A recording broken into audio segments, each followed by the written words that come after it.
కాబట్టి ఆ వంట చేసేటువంటి దానిలో కూడా కొంచెం ఉప్పు తక్కువైంది అనుకోండి, రుచి ఉంటుందా దానికి? రుచి ఉండదు. కాబట్టి అలాగే ఎంత చదువుకున్నప్పటికీ కూడా ఆ రుచి కావాలి అనంటే మాత్రం రసజ్ఞత దాని లోపల ఉండాలి. ఆ రసజ్ఞత వారి లోపల కనిపిస్తుంది. నాకు వారితో ఉండేటటువంటి పరిచయం ఏంటంటే ఇంకో విషయం కూడా నేను చెప్పుకోవాలి. వారి నాన్నగారు, మా అన్నగారు, వారి నాన్నగారు మా అన్నగారికి సమాశ్రయం చేశారు. అంటే మేము శిష్యులము, అంతే కదా, ఆచార్యుడైనప్పుడు మేము శిష్యులు వెళ్తాం కదా. కాబట్టి అలా మాకు ఉండేటటువంటి సంబంధం కూడా ఉంది. ఇకపోతే వేరే రకంగా అంటే వారు ప్రాచ్య కళాశాలలో పనిచేస్తూ ఉన్నప్పుడు అప్పుడప్పుడు నేను పేరెంట్ అకౌంట్స్ ఆఫీస్లో పనిచేసేవాడిని కాబట్టి సాయంకాలం వెళుతూ ఉండేవాడిని వారి దగ్గరికి. అక్కడికి వెళ్ళి ఊరికే ఏదో పలకరించడానికి ఎప్పుడో ఒకప్పుడు పూజ, ఎందుకంటే ప్రాచ్య కళాశాల కదా, సాయం కళాశాలే కదా అది. నేను కూడా చూశాను కానీ సరిగ్గా జ్ఞాపకం లేదు. వారితో పాటు వీరు ఉన్నారు అక్కడ అని జ్ఞాపకం సరిగ్గా లేదు. ఎందుకంటే దయచేసి నా వయసు కూడా 83 అండి. అందువల్ల మర్చిపోవటం అనేది సహజం కదా. కాబట్టి అలా మర్చిపోయాను తప్ప వేరే ఇంకేమీ లేదు. అట్లాగా వారు చెప్పినటువంటి ప్రతి మాట లోపల కూడా ఏదైనా ఒక మాట మాట్లాడుతూ ఉన్నాము అని అంటే ఆ మాటలో ఉండేటటువంటి ఉద్దేశం సరి అయినటువంటి పత్తాలో సరి అయినటువంటి మార్గం లోపల వెనకాల వెనుక బెంచిలో కూర్చునేటువంటి వారికి అర్థం కావాలి. ముందు బెంచిలో కూర్చునే వాళ్ళకి వాక్యం వినిపిస్తుంది, మాట వినిపిస్తుంది, వాడికి అర్థమైపోతుంది. కానీ అర్థం చేసుకునేవాడు ఎవరు కావాలంటే వెనక బెంచిలో కూర్చున్న వాడికి కదా అర్థం కావాల్సింది. ఒక ఉపాధ్యాయుడు దాదాపుగా రోజుకి 3 పీరియడ్లో 4 పీరియడ్లో అంటే 3 గంటలో 4 గంటలు ఏకధాటిగా ఒక సమస్య మీద అందరికీ అర్థమయ్యే రీతిలో కూడా చెప్పాలి అంటే ఎంత కష్టపడాలి, ఎంత కష్టపడితే తెలుస్తుందండి. వదిలి వాళ్ళకి అందిస్తామండి మనం. కాబట్టి అట్లాంటి ఉద్యోగంలో పనిచేసినటువంటి వారు ఆయన. నేను పనిచేసింది ఏమిటి అంటే చెప్పా కదా ఇంతకుముందే 1, 2, 3 కలిపితే ఎంత అవుతుందండి? 3 + 2 + 1 కలిపితే బహుశా 6 అవుతుంది. అంటే వయసు పోయింది కాబట్టి 6లో నుంచి 2 పోతే 4 కదా వచ్చేది. నేను పనిచేసిందేమో దాంట్లో, మరి వారు పనిచేసిందేమో దాంట్లో. కాకపోతే అసలు మామూలుగా ఇక్కడ ఒక రకమైనటువంటి వ్యవస్థలో కొన్ని విషయాలు పెద్దలు చెప్తారు కాబట్టి మీ దృష్టికి తీసుకొస్తున్నాను తప్ప దయచేసి నన్ను అన్నిలా భావించగలరు. ఒక వర్గానికి చెందినటువంటి వాళ్ళు చేయవలసిన పనులు 6 చేయాలి. ఒకటేమిటి అంటే అధ్యయనం చేయాలి, అధ్యాపకం చేయాలి, యజ్ఞం చేయాలి, యజ్ఞం చేయించాలి, దానం ఇవ్వాలి, దానం తీసుకోవాలి. ఈ 6 గుణాలు కూడాను, ఈ 6 అంశాలు కూడాను తప్పనిసరిగా చెప్పాలి అని అంటే కుల ప్రాతిపదిక వీరికి చెప్పదలుచుకుంటే బ్రాహ్మణ కులమని చెప్పుకోవచ్చు. బ్రాహ్మణుడు అనేటటువంటి వాడు, అలా బ్రాహ్మణుడు అనేటువంటి వాడు ఎవరైనా సరే బ్రహ్మజ్ఞానం ఉన్నటువంటి ప్రతి వాడు కూడా చేయాల్సినటువంటి పని ఇదే కదా. బ్రహ్మజ్ఞానం ఎవరి సొత్తు కాదు కదా, నా సొత్తు కాదు కదా.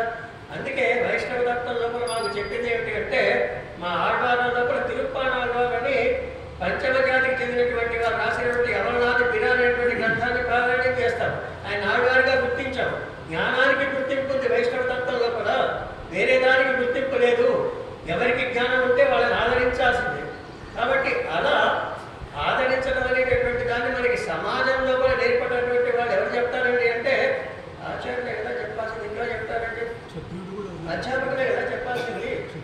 పాఠశాలలో చెప్పేవాళ్ళు అదే కదా, ప్రతి పాఠశాలలో కూడా చెప్పాల్సినటువంటి అంశాలు కూడా అవే కదా. దురదృష్టం ఏమిటి అంటే రాను రాను కాలం మారుతుంది కాబట్టి బహుశా కొన్ని పద్ధతులు మారితే మారి ఉంటాయి.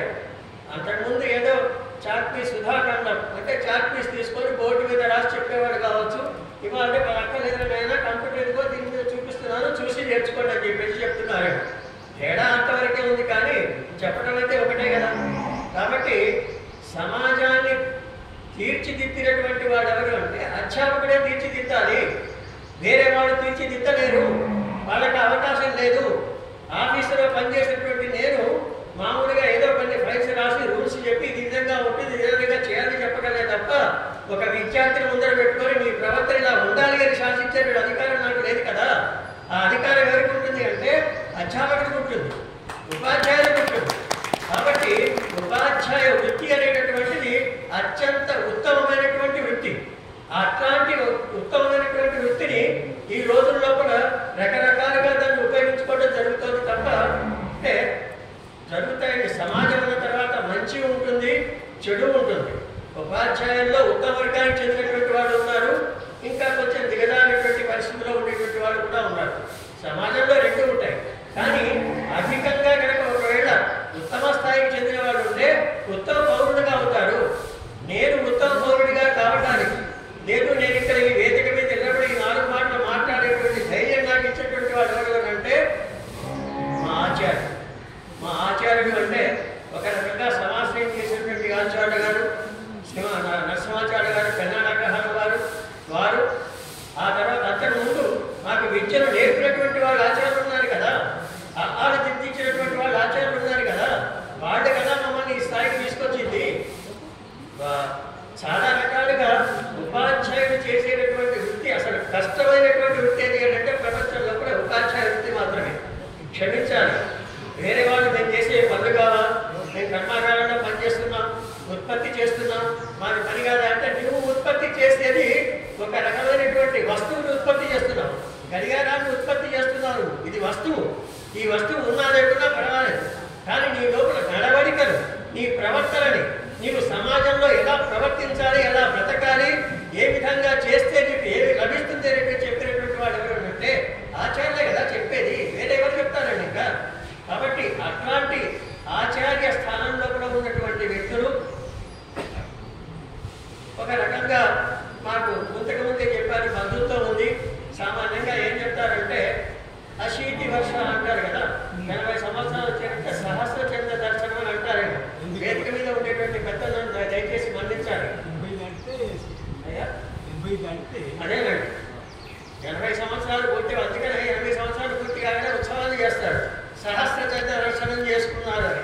అట్లాంటి వ్యక్తులకు నమస్కరిస్తే ఏదో వస్తుందని చెప్తారు. వస్తుందో రాదో నాకు తెలియదు, నేను మాత్రం నమస్కారం చేసిన మాట వాస్తవమే.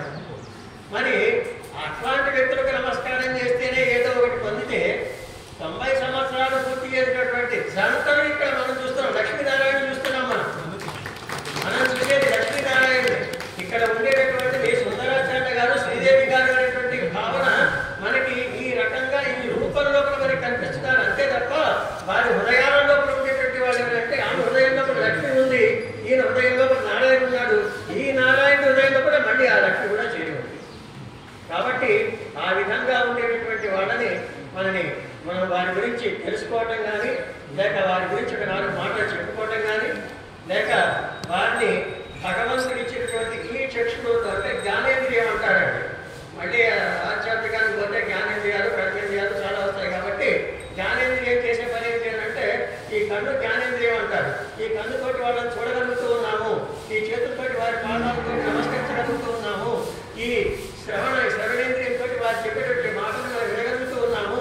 ఇక్కడ ఉండేటటువంటి సుగంధం ఏదైతే ఉందో రామ సుగంధం ఉంది ఇక్కడ ఈ కోవిల్లో కూడా. కాబట్టి ఆ రామ సుగంధాన్ని మనం ఈ ముక్కు ద్వారా ఆస్వాదించగలుగుతూ ఉన్నాము. అదేవిధంగా భగవంతుడి ఇచ్చినటువంటి ఈ నాలుక జ్ఞానంతో దీంతో మనం 4 మాటలు చెప్పగలుగుతూ ఉన్నాము. ఇక ఇంతకంటే ఎక్కువ సమయం తీసుకోవడం కూడా ఉత్తమం కాదు. నాకు ఇచ్చిన అయిపోయిందని అనుకుంటాను. సర్వే భవంతు సుఖినః, సర్వే సంతు నిరామయాః, సర్వే భద్రాణి పశ్యంతు, మా కశ్చిత్ దుఃఖభాగ్ భవేత్. ఓం శాంతి శాంతి శాంతి. అస్మద్గురుభ్యో